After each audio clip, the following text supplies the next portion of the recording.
नमस्कार, बहुत स्वागत है आपका। आपके साथ मैं हूं जिया शर्मा और आप देख रहे हैं एबीपी न्यूज। और देखिए, आज हमारे साथ जो खास मेहमान मौजूद हैं उनको हालांकि कोई परिचय की बिल्कुल भी जरूरत नहीं है। और ये मैं जरूर कह सकती हूं कि आपके हमारे जीवन में कभी ना कभी किसी न किसी हिस्से का वो पार्ट बने हैं, यानी कि आपके हमारे स्वास्थ्य की किसी ने अगर जिम्मेदारी ली है तो वो इन्हीं शख्स ने ली है। सीधा मैं आपको शिरीन के पास लिए चलती हूँ। शिरीन, बिल्कुल, आपने बहुत अच्छा परिचय दिया है और जिया, अब इससे आगे मुझे कुछ कहने की जरूरत नहीं है। और स्वामी रामदेव हमारे साथ यहाँ मौजूद हैं। बहुत स्वागत है स्वामी जी आपका एबीपी न्यूज पर। मैं परिचय दे देता हूँ। मैं भारत की दो प्रतिभावान महान बेटियों के बीच में भारत माता का बेटा भारत माता की सेवा के लिए उपस्थित हूँ और मेरा काम है लोगों को स्वास्थ्य देना, लोगों को समृद्धि देना, इस देश को आर्थिक, राजनीतिक, सामाजिक, वैचारिक अलग प्रकार की दासताओं और गुलामियों से मुक्ति दिलाना। अभी भी आजाद भारत में भी बहुत तरह से लोग अलग अलग प्रकार की पराधीनताओं की गुलामी की बेड़ियों में जकड़े हुए हैं और मैं उन सबको पूरी तरह से आजाद देखना चाहता हूं और मैं हूं आज दोनों बहनों के बीच में स्वामी रामदेव। बहुत शुक्रिया आपका स्वामी रामदेव जी। आपसे बहुत सारे सवाल आगे करने हैं, लेकिन शुरुआत सबसे पहले मैं इस सवाल से कर लेती हूँ। आप लगातार कहते हैं कि आप जनहित के लिए काम कर रहे हैं, आप चाहते हैं कि पूरा देश स्वस्थ रहे और आपके द्वारा जो लोगों को जो एक नुस्खे दिए जा रहे हैं, जो दवाइयां दी जा रही हैं, वो लोगों तक पहुंचे। लेकिन आपने इस बात का भी जिक्र किया कि आपके खिलाफ षड्यंत्र रचा जा रहा है, कुछ भू माफिया, यहाँ तक कि आपने ये भी कहा कि रिलीजियस माफिया भी, religious mafia, political mafia, drug mafia, medical mafia, political mafia, corporate mafia, क्या कहूं मैं। सुबह 4 बजे से आपने तो मेरे जीवन पर भी एक पूरी बड़ी स्टोरी की हुई इंटरनेशनल योग में, और मैं जिस दरी पर सोता हूं, जमीन से जुड़ करके रहता हूं, सुबह 4 बजे से लेकर के 10 बजे तक केवल और केवल परमार्थ की भावना से काम करता हूं। अब ये परमार्थ और पुरुषार्थ करते करते जो मेरे पास अर्थ भी आ जाता है, उसको भी भारत को समर्थ बनाने में लगाता हूं। फिर भी कुछ लोगों को पेट में दर्द होता है कि ये योग का गौरव, योग का वैभव इतना कैसे बढ़ रहा है, ये आयुर्वेद चारों तरफ छा रहा है। अब तो जिसको देखो वही गिलोय की बात कर रहा है, तुलसी की बात कर रहा है, हल्दी की बात कर रहा है। अब तो चारों ओर आत्मनिर्भरता के स्वर गूंज रहे हैं। एक तरफ देश के प्रधानमंत्री, एक तरफ देश का वजीर भी बोल रहा है और दूसरी तरफ भारत का फकीर भी बोल रहा है, अरे भाई भारत को बचाना है, भारत को बनाना है, भारत को आगे बढ़ाना है, तो आत्मनिर्भर बनो। और मैं आत्मनिर्भरता के गीत गाता हूं सुबह से शाम तक। मैं खाली भाषण नहीं देता, उसको एग्जीक्यूट करता हूं। मैंने भारत की कृषि व्यवस्था को आत्मनिर्भर बनाने के लिए काम किया, भारत की शिक्षा व्यवस्था को आत्मनिर्भर बनाने के लिए मैं भारत के देव तुल्य प्रधानमंत्री जी को कृतज्ञ हृदय से प्रणाम करता हूं कि 1835 में जो मेघालय पाप करके गया था, उस पाप को धोने के लिए भारतीय शिक्षा बोर्ड को उन्होंने वैधानिक मान्यता दी, इक्विवेलेंस दिया सभी बोर्डों के इक्वल उसको। और अब हम शिक्षा की गुलामी से भी देश को मुक्ति दिलाएंगे भारतीय शिक्षा बोर्ड के माध्यम से। पतंजलि वेलनेस चिकित्सा की गुलामी से मुक्ति दिलाने का हमारा अभियान है। खेत खलिहानों से लेकर के, किसानों से लेकर के इस देश को सभी दिशाओं से उन्नत बना करके, मैंने कहा ना, सभी प्रकार की गुलामी और पराधीनताओं से मुक्ति दिला के एक भारत बनाने का सपना है। अब बताओ मैंने क्या गुनाह किया है। मैं 50 वर्षों से योग कर रहा हूँ, मैं 30 वर्षों से योग करा रहा हूँ, लोगों को अच्छी अच्छी बातें बता रहा हूँ। मैंने क्या गलत काम किया कि मुझ पर सैकड़ों नहीं हजारों प्रकार के आरोप लगते हैं। मेरे ऊपर कम से कम 1000 से ज्यादा तो मुकदमे हो चुके, जैसे मैं कोई खूंखार आतंकवादी अपराधी हूं। एक आजाद भारत का एक मैं सन्यासी हूं, नागरिक हूं। आखिर यदि मैं सही काम कर रहा हूं तो मेरे ऊपर ये झूठे षड्यंत्र चारों तरफ से इस तरह से घात प्रत्याघात, मैं इसलिए मैंने कहा आप लाख यत्न कर लो, स्वामी रामदेव को गिरा नहीं सकते। देखो, कोई ब्रांड बनाने में, श्वास खड़ा करने में, कोई भी, चाहे वो कोई चैनल हो, चाहे घर हो, कोई बिजनेस हो, कोई परिवार हो, कोई व्यापार हो, कोई खेत, कोई एक स्कूल बनाता है, कोई कॉलेज बनाता है, कोई यूनिवर्सिटी बनाता है, कोई पॉलिटिकल पार्टी अपना बेस तैयार करती है, पॉलिटिकल बेस तैयार करती है। कोई चीजों को खड़ा करने में 25-50 साल लग जाते हैं। मैंने आज जो खड़ा किया इसके पीछे मेरे 50 वर्षों का योग और कर्मयोग मेरा पुरुषार्थ है जी। अब उसको कोई गिराना चाहे कैसे गिरा देगा। स्वामी रामदेव झूठा, स्वामी रामदेव षड्यंत्रकारी, स्वामी रामदेव बेईमान, स्वामी रामदेव जो है मिलावट करने वाला, स्वामी रामदेव फेल, उनके प्रोडक्ट फेल। 1-2 बार नहीं, सैकड़ों बार ये हो चुका। तो इस बार मैंने जोर से ठोका है। कैसे फेल? पहले तो मैं आपको बधाई देना चाहती हूँ, आप निफ्टी में प्रीमियम और टॉप कंपनीज में से आपकी कंपनी एक है। 50,000 करोड़ की मार्केट कैप को आपने क्रॉस किया, ये बहुत अच्छी बात है। और ऐसे में शायद यही वजह है कि अब ये षड्यंत्र रचने की तैयारी कि बाबा रामदेव कैसे आगे बढ़ गए। कॉर्पोरेट वार भी शुरू हो गया जिया जी। अब जिया जाए तो कैसे जिया जाए, जिया तुम ही कुछ बताओ। अब देखो अब हमने 40,000 करोड़ का मार्केट कैप खड़ा कर दिया, नहीं 50,000 करोड़, और वो निफ्टी टॉप 50 में आ गया है। अब चलो टॉप 50 में, टॉप 5 में, टॉप 1 में भी होंगे। अभी हिंदुस्तान में टॉप 1 में होंगे, वर्ल्ड में टॉप 5 पर होंगे, चिंता मत करो। 40,000 करोड़ का हमारा ग्रुप टर्नओवर है। फिर अभी तो एक कंपनी लिस्टेड है, अभी 4 कंपनी और लिस्टेड होने वाले हैं। पतंजलि आयुर्वेद अभी लाइन में है, पतंजलि मेडिसिन लाइन में है, पतंजलि हमारा वेलनेस लाइन में है, फिर उसके बाद आज जो है पतंजलि लाइफस्टाइल। और बात इतनी नहीं है, इस देश को खाद्य तेलों में आत्मनिर्भर बनाने के लिए करीब 2.5 से 3 लाख रुपए जो हमारा देश का पैसा बाहर जा रहा है, कहाँ, इंडोनेशिया, मलेशिया, और वो भारत के खिलाफ आग उगलते रहते हैं जब उनको मौका मिलता रहता है। एक तरफ रुपए का अवमूल्यन हो रहा है, दूसरी तरफ अपने देश का पैसा बाहर जा रहा है। हमने कहा हम 15 लाख एकड़ जमीन में तो पाम प्लांटेशन करेंगे, हम 1 लाख से ज्यादा स्कूलों को भारतीय शिक्षा बोर्ड से जोड़ेंगे, 1 लाख हम पतंजलि वेलनेस के सेंटर पूरे वर्ल्ड वाइड खोलेंगे। हम लोगों को इतना बड़ा काम होगा, ये तो फकीर बहुत आगे बढ़ जाएगा, इससे तो सनातन का गौरव बढ़ेगा, भारतीयता का गौरव बढ़ेगा, इसको डाओ इसको। कुछ लोगों को मेरे भगवे कपड़े से नफरत है, क्या करें। अरे मैंने कहा अभी तो हमने बीज बोया, अभी तो फल लगने ही शुरू हुए हैं, तुम कितने पत्थर मार लो हम रुकने वाले नहीं है। जितना तुम हमको सताओगे उतना ही हमको आगे बढ़ाओगे, जितने आरोप लगाओगे उतना ही मुझे बोलने का अवसर मिलेगा, और मैं ठोकूंगा तुमको, छोड़ूंगा नहीं। और इस बार तो मैंने कहा ये 100 से ज्यादा लोगों को हमने चिन्हित किया इस बार, जिन्होंने हमें बहुत बदनाम किया है। और ठीक है, बड़े बड़े माफिया तो पीछे से रहते हैं, ये तो उनके पेरोल पर काम करने वाले छोट भैये हैं। मैंने जो है एक तरह से मैं थोड़ा सा खराब शब्दों में बोलूं तो जैसे कुत्तों को रोटी डालते हैं, इनको 2 टुकड़े डाल देते हैं और ये कूदने लगते हैं, फुदकने लगते हैं। ऐसे ये भोपू, ये भोंदू, जिनको कुछ आता जाता है नहीं, और बताने लग जाते हैं पतंजलि फेल, बाबा रामदेव फेल। अरे बाबा रामदेव तो एक बार भी फेल नहीं हुआ। पढ़ाई में से लेकर के, जब से मैं स्कूल में पढ़ता था, जब से कॉलेज में पढ़ता था, और अब तक जो भी किया है पूरा ताल ठोक करके किया है। ठीक है, आप कह रहे हैं, आप बहुत कुछ कह रहे हैं, लेकिन खुलकर कुछ शायद नहीं बोल रहे हैं, मैं समझ सकती हूँ। लेकिन आप ये बताइए कि क्यों ऐसा, जब आप कहते हैं कि आने वाले समय में हम देश की अर्थव्यवस्था को मजबूती देने का काम करेंगे और कर रहे हैं। पतंजलि का इससे पहले भी जब हम आपसे बात कर रहे थे तो आपने यही जिक्र किया था, तो फिर बाबा रामदेव को, स्वामी रामदेव को रोकने की कोशिश कौन कर रहा है और क्यों कर रहा है? अच्छा बताओ, प्रधानमंत्री मोदी जी, उन्होंने देश के लिए क्या बुरा कर दिया? ना घर, ना परिवार, ना बीबी, ना बच्चे। ठीक है, बीबी अपने, वो तो अब फकीर हो गए। कोई अपना कोई निहित स्वार्थ नहीं। सुबह से लेकर शाम तक 18 घंटा रोज पुरुषार्थ करते हैं। उनसे बैर करने वाले उनको जिंदा नहीं देखना चाहते एक दिन भी। अच्छा चलो, प्रधानमंत्री मोदी जी तो एक पॉलिटिकल आदमी, भगवान राम जी तो भगवान थे, उनका विरोध क्यों हुआ? भगवान कृष्ण जी तो भगवान थे, योगेश्वर थे, वो तो उनका विरोध क्यों हुआ?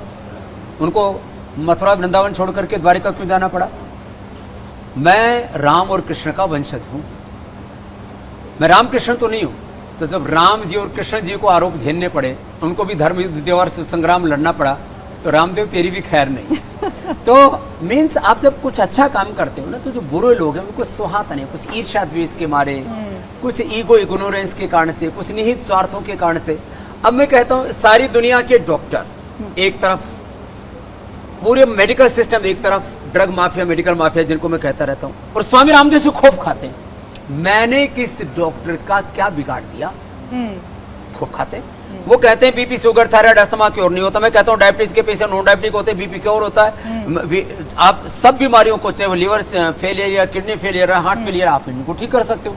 वो कहते रहे स्वामी रामदेव राघव है, तुम्हारी खैर नहीं, तुम्हारा व्यापार खतरे में है, तो किसी का मजहब खतरे में, ऐसा झूठ फैलाते। मैं किसी के मजहब के लिए खतरा नहीं हूँ, किसी का मजहब खतरे में, किसी का व्यापार खतरे में है, किसी का कारोबार खतरे में है। अरे भाई, तुम एक सन्यासी से इतने डरते क्यों हो? और फिर डर करके पीठ पीछे से बाहर क्यों करते हो? सामने आकर के लड़ाई लड़ो ना, जिनमें हिम्मत है। अब मैंने कहा ना, ये तो कुछ टटपूंजे लोगों को, किसी को 5 लाख दिया, किसी को 10 लाख दिया, इतनी औकात होती है। कुछ बड़े वालों को 5-10 करोड़ दे देते हैं। उनको लगता है स्वामी रामदेव का तो हजारों करोड़ का साम्राज्य और अब लाखों करोड़ का खड़ा होने वाला है। जिस तरह से हम लोग मैंने कहा पाम प्लांटेशन में काम कर रहे हैं, जिस तरह से हम फूड में, न्यूट्रास्यूटिकल्स में, अलग अलग वर्टिकल्स में, अब मार्केट शेयर की बात करूं, 70% ये जो गाय के घी पर घिनौना आरोप लगाए कि इसके अंदर तो फैटी एसिड प्रोफाइल में फेल है, सब झूठे आंकड़े बनाए, तो हमने सारे सच रख दिया समाज के सामने। मैंने कहा चलो कोई भी प्रोफाइल चेक कर लो, गवर्नमेंट की प्रोफाइल है 10, हम कराते 75 है इनके टेस्ट। अब 70% लगभग जो है मार्केट में, मार्केट शेयर जिसको बोलते हैं वो पतंजलि का है, इसको ढाओ। मैंने कहा कैसे ढा दोगे? मैं जिस दिन गलत करूंगा, पहली बात तो मेरे से गलती तो करूंगा ही नहीं, मुझसे जिस दिन कोई गलती होगी अनजाने में तो माफी मांगूंगा देश से, भाई ये मेरे से गलती होगी, मैं किसी को रिपोर्ट करने की जरूरत नहीं, मैं इसको ठीक करता हूं। और जिस दिन मेरे मन में कोई बेईमानी आ गई तो उस दिन स्वामी रामदेव मिलेगा ही नहीं। मर सकता है स्वामी रामदेव, मिट सकता है, बिक नहीं सकता, झुक नहीं सकता, गलत नहीं कर सकता, विश्वासघात नहीं कर सकता। तो चलता रहता। तो ईमानदारी के साथ एक और पूछो, ईमानदारी से बेईमानी नहीं करते आप। हाँ, ईमानदारी से एक और सवाल का जवाब। आपने कहा विरोध तो होता रहता है, और प्रधानमंत्री नरेंद्र मोदी का भी किसी किसी राज्य में हमें विरोध देखने को मिला। खासतौर से मैं बिहार का नाम लूंगी, जहां पर कुछ दिन पहले कुछ लोग किसी के साथ थे तो अब अलग अलग हो गए हैं, विचार अलग अलग हो गए हैं। तो क्या 2024 में राह मुश्किल हो जाएगी?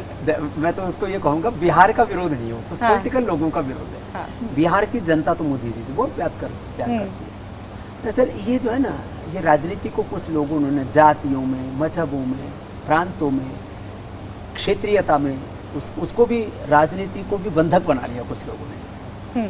तो जो परिवारों के अंदर, जातियों के अंदर, अलग अलग क्षेत्रों में राजनीति को जो बंधक बनाए रखना चाहते हैं, वहां पर राजनीति है तो वहां। लेकिन शिरीन और मैंने 2015 का चुनाव भी देखा है, दिक्कत हो गई थी जब जातिवाद का दिक्कत हुआ था तो बीजेपी को नुकसान हुआ था। अब देखो आप ये तो सोचो कि जिस बीजेपी का वोट बैंक किसी किसी स्टेट में 20-25% था, 10-12-15% जिस बीजेपी का वोट बैंक हुआ करता था, आज उस बीजेपी का वोट बैंक 45-50% तक पहुंच गया अलग अलग राज्यों में। कितनी बड़ी बात है। माने एक तरफ एक पार्टी और दूसरी तरफ सारे राजनीतिक दल, और वो भी बोले हो रहे हैं उसके सामने। 15-20 प्रधानमंत्री के जो उम्मीदवार हैं उनको गला करके एक कोई नया व्यक्तित्व घड़ दिया जाए, वो भी उनके सामने खड़ा होने की हिम्मत नहीं कर पा रहे हैं। तो ये बड़ा व्यक्तित्व। लेकिन तो कहते हैं ना, आप बड़ा व्यक्तित्व है ये मायने भी रखता है, लेकिन संगठन भी बहुत बड़ी बात होती है। आप कहते हैं ना, अगर आप संगठित हैं तो आप कुछ भी कर सकते हैं। आपको लगता है जो नीतीश, आप भले ही वो अपने मुंह से ना कह रहे हो कि वो पीएम कैंडिडेट नहीं है, लेकिन 2024 की तैयारी तो वो कर रहे हैं। छोटे छोटे दलों को जोड़ने की जो एक कोशिश हो रही है, लग रहा है आपको कि 2024 में? दरअसल राजनीतिक रूप से आजकल मैं पक्ष विपक्ष में न रह करके निष्पक्ष होने की कोशिश कर रहा हूँ, लेकिन दोनों देवियों मुझे थोड़ा बकस दो, क्योंकि मुझसे नीतीश जी भी बहुत प्रेम करते हैं, मुझसे लालू जी भी बहुत प्रेम करते हैं, उनका बेटा तेजस्वी की बात नहीं कर रहे हैं। बात यहाँ है कि 2024 में आप क्या देख रहे हैं? उम्मीद 2024 में देखो बदलाव की उम्मीद। देखो 2024 में मोदी जी ही रिपीट होंगे, ये बात सच है। लेकिन दूसरे राजनीतिक दलों को भी पुरुषार्थ तो करना ही चाहिए, क्योंकि पुरुषार्थ तो राहुल जी भी, मैंने तो बहुत दिनों से पहले कहा था कि राहुल जी मैदान जंग में उतरो। तो ये जो आप फिर को भी हेडलाइन ये मत बताना कि स्वामी रामदेव की प्रेरणा से राहुल गांधी जी मैदान जंग में उतरे, भारत जोड़ो यात्रा। हाँ। इससे पहले मैंने कई बार कहा था कि मैं तो चाहता हूँ कि राहुल गांधी जी भी पुरुषार्थ करें, क्या दिक्कत है? देखो राजनीति में पक्ष विपक्ष दोनों रहते तो लोकतंत्र परिपक्वता के साथ में, प्रामाणिकता के साथ आगे बढ़ता है। इसलिए विपक्ष कहता है कि हमें खत्म करने की कोशिश की जा रही है, ये आरोप लगता है प्रधानमंत्री नरेंद्र मोदी पे। अच्छा बताओ, कांग्रेस कमजोर पड़ रही है तो भाई उनको अपना घर तो खुद संभालना चाहिए। देखो आरोप प्रत्यारोप ये अलग बात है। मान लीजिए पतंजलि में ही झगड़े हो जाएं, स्वामी रामदेव और आचार्य बालकृष्ण झगड़ पड़े और कहें कि भाई हमारे को तो जो है ना वो कांग्रेस ने झगड़वा दिया ये कोई बात हुई? तो भाई ये ऐसे ये अब मान लीजिए एबीपी के पत्रकार आपस में झगड़ पड़े और बोला हमको जो है दूसरे चैनल वालों ने भड़का दिया। अपना घर तो संभाल के रखना चाहिए सबको। अच्छा, ये भारत जोड़ो यात्रा, क्योंकि भारत जोड़ो यात्रा का आप भी जिक्र कर रहे थे, ये बताइए क्या जोड़ पाएगी कांग्रेस खुद को पूरे देश भर में घूम घूम के? और साउथ इंडिया का क्या कहना है? देखो जोड़ पाए न जोड़ पाए, कांग्रेस खत्म होने से जरूर बच जाएगी यदि ऐसे पुरुषार्थ करती रहे। मैं तो चाहता हूं कांग्रेस ऐसे पुरुषार्थ करती रहे जिससे कि कम से कम एक देश की सबसे पुरानी पार्टी उसका जो है उसकी अकाल मृत्यु ना हो जाए। तो हम तो सब मृत्युंजय होने का वरदान देते हैं सबको। लेकिन कांग्रेस तो छोड़ छोड़ के लोग जा रहे हैं, इसीलिए तो कह रहा हूँ। गोवा आपने सुना ही होगा, 11 में से 8 बाहर निकल गए। वहाँ तो यहाँ तक कहा गया कि ये भारत जोड़ो यात्रा निकाल रहे हैं। अरे अपना कांग्रेस नहीं छोड़ो बचा पा यात्रा रहे। हो गई है ये तो। अब देखो मैं मतलब थोड़ा राजनीति में बोलना नहीं चाहता, लेकिन आप दोनों मुझे उकसा रहे हैं। तो आप हमेशा बहुत अच्छे से बात रखते हैं ना, लेकिन मैं तो कहता हूं यदि मोदी जी और अमित जी छूट दे देना भाई बीजेपी में सबका स्वागत है, तो बहुत सारे राजनीतिक दल खत्म हो जाए इस देश के अंदर। फिर बीजेपी में थोड़ी सी बेचैनी हो जाएगी, मैं जो सारे मेहनत कर रहे इतने वर्षों से उनको जगह नहीं मिल पाएगी। सबसे पहले कौन सा खत्म होगा? ले लो मुझे। जो बेचारे जिनके अस्तित्व जिनका वजूद खतरे में है वो तो चाह रहे हैं कि भाई खुला ऑफर ना दे बीजेपी। यदि बीजेपी खुला ऑफर दे तो मैं आपको सच बता रहा हूँ जो है करीब 80% कुणबे लोगों के खत्म हो जाएंगे। लेकिन आप देखिए 21 किलोमीटर चल रहे हैं राहुल गांधी, आपके उनका बॉडी के स्टेमिना लिए बहुत अच्छा है, बहुत अच्छा है। उनको बधाई। लेकिन पार्टी की फिटनेस का भी तो ध्यान रखना पड़ेगा। नहीं, अभी उनकी फिजिकल फिटनेस, उन्होंने जिम बहुत किया हुआ है पहले। मैं पहले कहता था भाई टोले शोले तो बना रहे हो राहुल बाबा, अभी जो है मैदानी जंग में उतरो। तो उन्होंने जो जिम में टोले शोले बनाए थे, जो थोड़ा बहुत मेहनत की थी, और इनके खानदान में योग करते रहे। नेहरू जी योग करते थे, इंदिरा जी योग करती थी, सोनिया जी योग करती हैं, तो हमारे राहुल भाई भी योग करते हैं, तो जो है और जिम भी करते, दोनों करते हैं। तो अब उनकी जो मेहनत है वो रंग ला रही है, तो चल भी रहे हैं अच्छे से और बड़े मतलब शान से चल रहे हैं। और जो है कभी टी शर्ट में, कभी कुर्ता पजामा में, कभी जो है उनकी खबरें बन रही, रोज हेडलाइंस बन रही। आप सोचो जिस आदमी को नेशनल मीडिया में बहुत थोड़ी जगह मिला करती थी, आज उसके नाम के चर्चे, यही उसकी विजय यात्रा है। ये भी तो बड़ी बात है कि आपको मीडिया में स्पेस मिलता है, आप अपनी बात कह तो पा रहे। नहीं तो बोलते थे अरे ये सब गोदी मीडिया हो गया, सबको गोदी मीडिया करते थे। वो गोदी मीडिया में जो है अब वो राहुल मीडिया भी हो गया, मतलब राहुल जी को भी स्पेस तो मिल गया ना, तो कितनी बड़ी बात है। विपक्ष बहुत जरूरी है, तो क्यों नहीं? मेहनत का फल तो सबसे पहला तो यही मिल गया राहुल जी को कि जो टीवी चैनल उनको दिखाते ही नहीं थे उसके ऊपर चलते हुए स्टाइल में बड़ा जोरदार उनके क्या टैंकर क्या साथ में चल रहे हैं, कंटेनर। आपने कहा स्वामी रामदेव की कांग्रेस कम से कम खुद को बचा लेगी। अच्छा, आज तुम पतंजलि पर इंटरव्यू करने आई हो या राहुल गांधी के ऊपर? ये सवाल आप बताइए, इसके बाद फिर हम आगे बढ़ते हैं। ये बताइए, आप कह रहे हैं कि राहुल गांधी बहुत मेहनत कर रहे हैं, दिखाई भी दे रहा है, भारत जोड़ो यात्रा से कुछ तो फायदा मिलेगा, लेकिन आपको लगता है कि जिस तरीके से बीते दिनों में कांग्रेस को छोड़कर लगातार जो उनके सिपे सलार जा रहे हैं, ये एक बहुत बड़ा रीजन ये है कि कांग्रेस अध्यक्ष को लेकर कोई फैसला ना ले पाना? देखो, कुछ लोगों ने टिप्पणी की, मैं उससे सहमत हूँ। हर पार्टी के अंदर जो तजुर्बादार आदमी है, जो अनुभवी लोग हैं, उनका सम्मान होना चाहिए। मैं आयु की बात नहीं कर रहा हूँ, अनुभवी और जिन्होंने अपने खून पसीने से पार्टी खड़ी की। देखो, कांग्रेस, मेरे वैचारिक कुछ मतभेद हो सकते हैं, लेकिन एक बात निर्विवादित सत्य है, पूरे भारत का प्रतिनिधित्व जिस पार्टी में दिखा करता था, हर पूरे भारत में एक छत्र राज्य इस पार्टी का हुआ करता था, उसका बहुत बड़ा जलवा था। वो जलवा दोबारा से भी कायम हो सकता है। राहुल गांधी जी यदि सब अनुभवी लोगों को सम्मान दे, एक बैलेंस से चलती है। पार्टी में कुछ बुजुर्ग होने चाहिए। अब मोदी जी भी तो अब 73 के हो गए, कुछ आयु वाले, आयु वृद्ध, ज्ञान वृद्ध, अनुभव वृद्ध।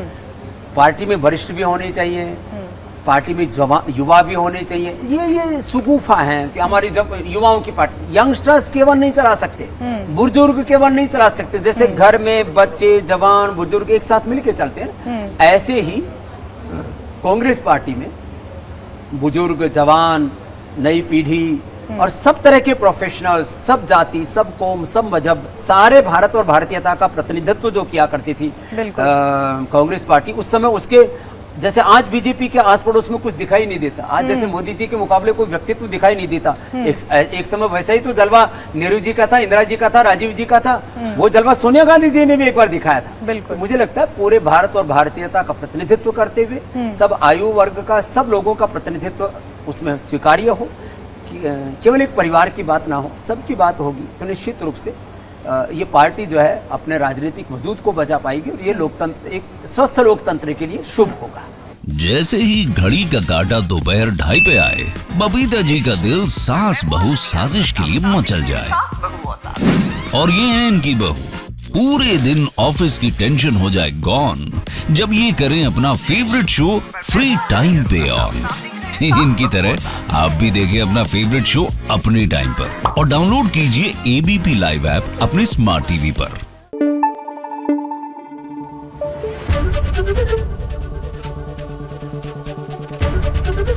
एबीपी न्यूज आपको रखे आगे।